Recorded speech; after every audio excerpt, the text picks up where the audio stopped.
రుద్రాక్షమాలను ఎలాంటివారు ధరించకూడదు? నియమాలేంటి? రుద్రాక్షను ఆధ్యాత్మిక కవచంగా, మహాదేవుడి రూపంగా పరిగణిస్తారు. దీనిని ధరించడం వల్ల ఆ మహాదేవుడి ఆశీర్వచనాలు లభిస్తాయని నమ్ముతారు.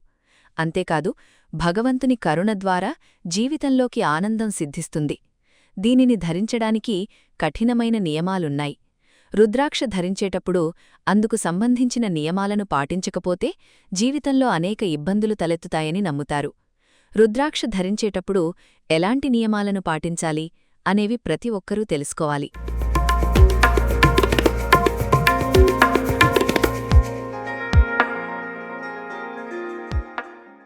శ్మశాన వాటికకు వెళుతున్నప్పుడు, అంత్యక్రియలకు వెళుతున్నప్పుడు, ఇంటినుంచి బయలుదేరే ముందు రుద్రాక్షను తీసివేసి ఆలయంలో ఉంచండి.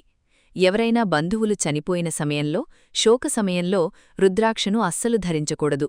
అంతేకాదు, ఇంట్లో పుట్టిన సమయంలో రుద్రాక్ష ధరించకూడదు. రుద్రాక్ష ధరించి నిద్రించకూడదు. కాబట్టి నిద్రపోయే ముందు రుద్రాక్షను తీసి ఇంట్లో పూజగదిలో ఉంచాలి.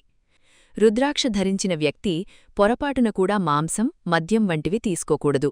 రుద్రాక్ష ధరించే ముందు దానిని పచ్చిపాలు, గంగాజలంతో శుద్ధి చేయాలి. ఆ తర్వాత మాత్రమే రుద్రాక్షను ధరించాల్సి ఉంటుంది. ముఖ్యంగా రుద్రాక్షను ధరించే సమయంలో ఓం నమో శివాయ అనే మంత్రాన్ని జపించండి. ఎర్రటి లేదా పసుపు రట్టుదారంతో కట్టిన రుద్రాక్షను ధరించడం శుభప్రదంగా పరిగణిస్తారు. ఒకరు ధరించిన లేదా తీసివేసిన రుద్రాక్షను మరొకరు ధరించకూడదు. రుద్రాక్ష ధరించిన వారికి మానసిక ప్రశాంతత లభిస్తుంది. అంతేకాదు, ఆ మహేశ్వరుని ఆశీర్వాదాలు ఎప్పటికీ ఉంటాయి. ఆత్మవిశ్వాసం పెరుగుతుంది. జీవితంలో కష్టాలు తొలగిపోతాయి. రుద్రాక్ష ధరించాలనుకుంటే సోమవారం శుభప్రదమైన రోజు కాబట్టి సోమవారాన్నే శుభప్రదంగా భావిస్తారు. లేదా మహాశివరాత్రి నాడు రుద్రాక్ష ధరించడం శుభప్రదంగా భావిస్తారు.